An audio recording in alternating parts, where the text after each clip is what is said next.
Alright, guys, so we're on to the next episode of Dragon Ball Super. We're on to episode 89, and this episode is called An Unknown Beauty Appears, the Tenshin Style Dojo's Mystery.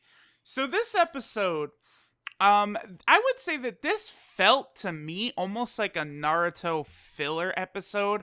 I don't want to say it was bad, it was just very, not a lot going on, I would have to say. Again, this is another one of those episodes where I do understand why certain people want them to hurry up and get to the tournament. And while I do feel strongly that it is important to kind of, let things marinate so we can, get a better feel for a lot of these characters, this episode did mostly feel unneeded, I suppose. So, the episode opens up with the narrator stating that this happened a little bit in the past. So, I guess the majority of this episode is taking place at the same time as Gohan and Piccolo training in the last episode. I guess it's unnecessary for them to have done that, but I guess since we do have this, countdown timer until the Tournament of Power starts, at the end of every episode, the narrator is giving us how many hours are left until it actually begins. I guess I understand the need to do this. Now, Goku heads over to Master Roshi's house, where he meets Oolong, and Oolong tells him that Tien is, at his dojo along with Master Roshi. So Goku heads to Tien's new dojo to meet up with Master Roshi and try and recruit both Tien and Master Roshi. Now we get a look at Tien's new dojo, and he has quite a few students training under him, and we see him, kind of leading them on when the mysterious beauty from the episode title shows up. Her name turns out to be Yurin, and she makes a comment that makes it clear that she has some grudge against Ten Shinhan.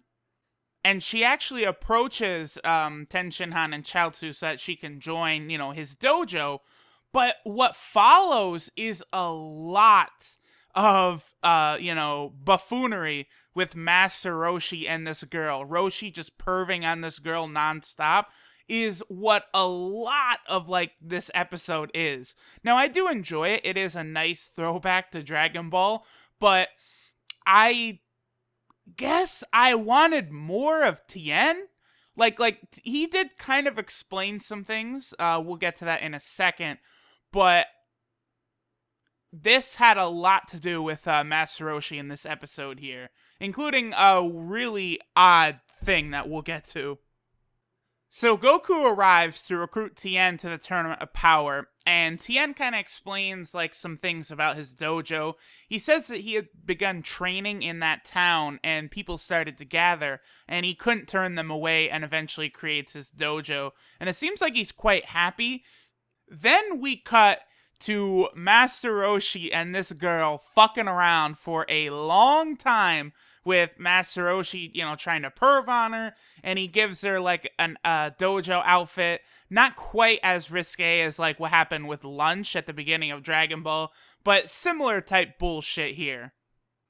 After this, Goku and Tien, they're having, tea, and they're discussing the Tournament of Power, and Goku explains it to Tien, but Tien actually declines, and Goku mentions, the 10 million Zenny prize, and again, Goku is still, he's kind of picking and choosing who he's actually telling, which is just very, very odd. I mean, Goku, at this point, just start fucking telling these people, please, because what's gonna happen is they're gonna show up for the actual tournament itself, and then, the Grand Priest is gonna be like, alright, the tournament to decide if your universe gets fucking obliterated is about to begin, and everyone is gonna be like, Nani? Hey, Goku, maybe you could have told us this, fucker! Tien and Goku then get interrupted by news that Tien's students are wreaking havoc in the town that Tien's dojo is based in, and we find out that the girl Yurin is using these talismans to kind of control them and cause them to do bad stuff. Now, here's where things actually do get really interesting. So the scene switches over to Kabe, and he's trying to recruit Khalifa for, the Universe 6 team in the Tournament of Power. And we do see there is another female Saiyan here. and her name is actually Kale. There was some news that came out this week where there was kind of like a thing, like Toei updated their official website, and they didn't actually post like a bio or description of this character Kale, but some people kind of found out that it was there and kind of deduced that it looks like there was going to be multiple female Saiyans. And then here we go, this episode is proving that it's true. We have Khalifa, or Khalifa, however you want to say it. She, of course, is Renso's sister. And then we have Kale. This character is the one who actually is going to be the female Broly, coming up very, very soon.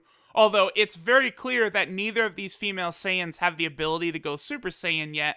And Kabe kind of is able to recruit Khalifa. At first she declines, but after Kabe shows his Super Saiyan power and kind of says that he can kind of train the other Saiyans to do that, it looks like Khalifa, she says, you've, piqued my interest, and she is going to join.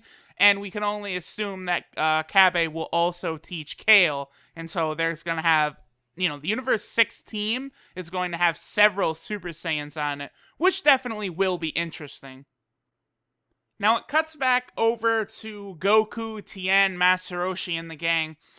This girl, Yurin, she's controlling all of Tien Shinhan's students with talismans, and Roshi is able to see right through it that it's witchcraft that she's using to control them.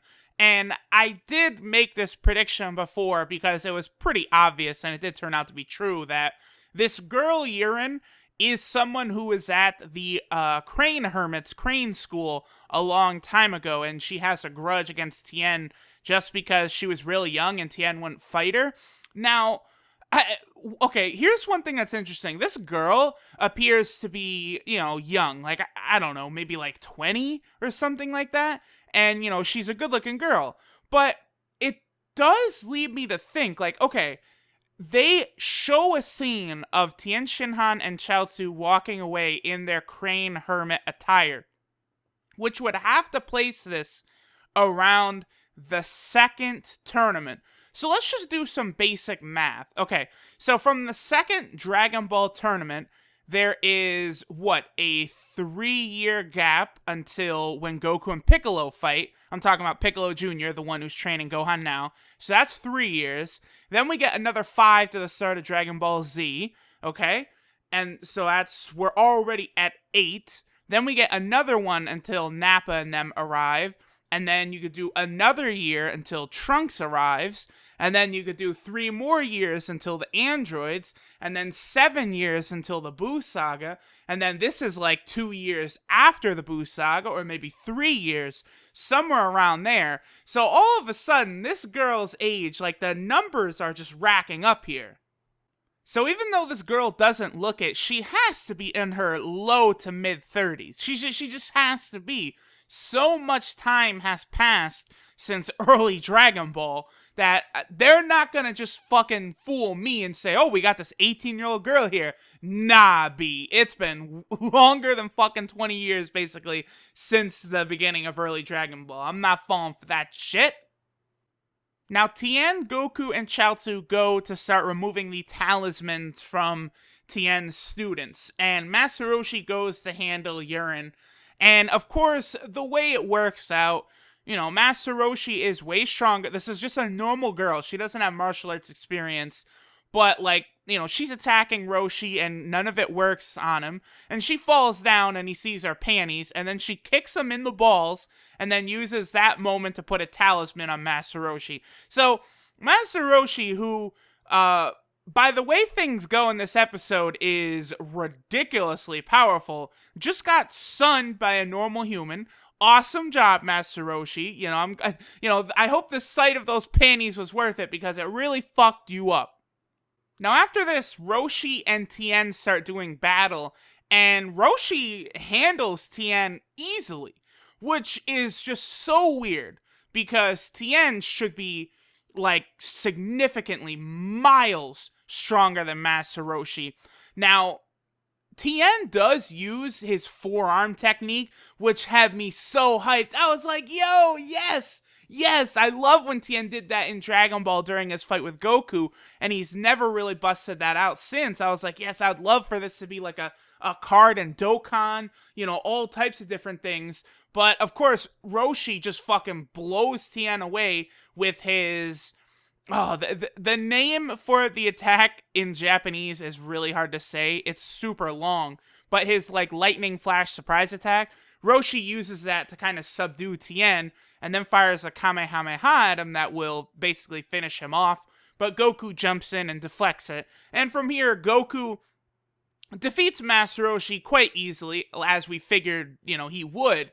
But while Goku is fighting with Roshi, he, thinks to himself that, Master Roshi, so this is what your true power is like. You were always hiding it from us. You've clearly been training a lot, while we've all been doing other things. And it's like, all right, well, at this point, everyone is just, way stronger than they used to be. So I'm not this is not a big deal. If Krillin can fight Super Saiyan Blue, and Android 17 can fight Super Saiyan Blue, then I'm not going to be mad that, Master Roshi and Tien are, on this god level as well, too. Fuck it, whatever. The characters need to catch up. This is the way it's going to be.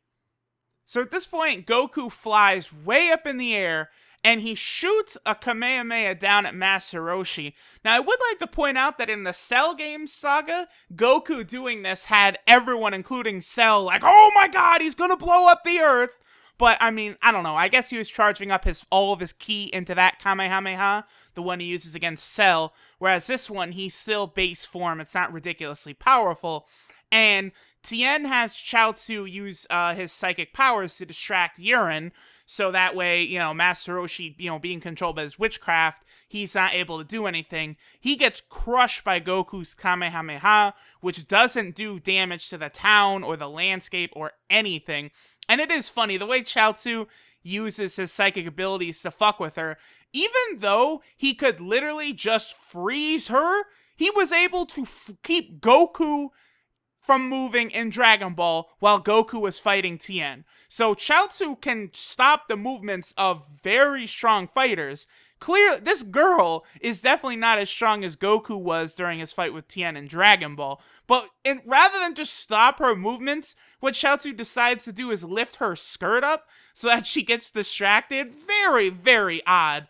I'm not super mad at it though. This is all throwbacks to classic Dragon Ball. So it is fun. I do like this approach that Dragon Ball Super is taking by taking so many things from early Dragon Ball and a lot of the feeling from early Dragon Ball. Look, Master Roshi busts out his lightning flash surprise attack, which he had only ever done once against his battle with Goku, and Tien busts out his four arms technique, which was only ever done once in all of the history of Dragon Ball, again against Goku in a tournament in Dragon Ball. So this was very cool. They showed us a lot of things in this episode that I did like, but of course, I have been on record now making several predictions that all of these characters are going to have wacky new techniques, and they're going to be bringing out old techniques, because again, Dragon Ball Super is here to sell merchandise, so they will make sure when these brand new attacks come out for these characters, they are going to be screaming that name loud and clear. So the people at Bandai will be copying and writing that down to put on the characters in the games, and on the shirts, and in the action figures, all of that shit. So, when the female Broly does her attack, and it's, mega powerful blast, she'll be screaming that shit out very loud. Do not worry about that. So after Roshi's defeated, Tien actually decides to take Yurin as his pupil because he admires her resolve, because she wants to actually legitimately get stronger to fuck Tien up. Clearly, this is just like a tsundere thing, she wants to fuck Tien. We got it. She apologizes to all the villagers. How great it is in, this fairy tale land where this town is obliterated by Tien's students while they were, controlled by the witchcraft. And Tien just has her apologize, and people are like, all right, cool, we're good. Our town is burned to the ground, but hey, she apologized. It's all good in the hood. Come on. Now, Tien does decide to join the Tournament of Power team at this point because he can use the 10 million Zeni to repair the damage that his students cause while they are controlled by Yurin. So he joins the team. Master Roshi overhears the 10 million Zeni prize as well, and he also agrees to join the team. So now we have the full 10-man roster of the Universe 7 Tournament of Power team, and this is how the episode ends with kind of like, basically, they could have just had like squad show up like on the screen, and then they kind of do like a little roll call where, the members, of course, we have Boo, Piccolo, 17, 18, Krillin, Tien, Vegeta, Master Roshi, Gohan, and then, of course, Goku. That is the 10-man roster for the Universe 7 team in the Tournament of Power. We will see how they do. I still do think Goten and Trunks should have been on the team. I really think future Trunks should have fucking been on the team. But we'll see what happens. The ending narration of the episode states that there's only 8 hours left until the tournament begins. So we are assuredly closing in on the Tournament of Power's actual beginning. Definitely excited to see how this goes. There's been a lot of build up to this tournament, so I certainly hope that it can live up to its hype.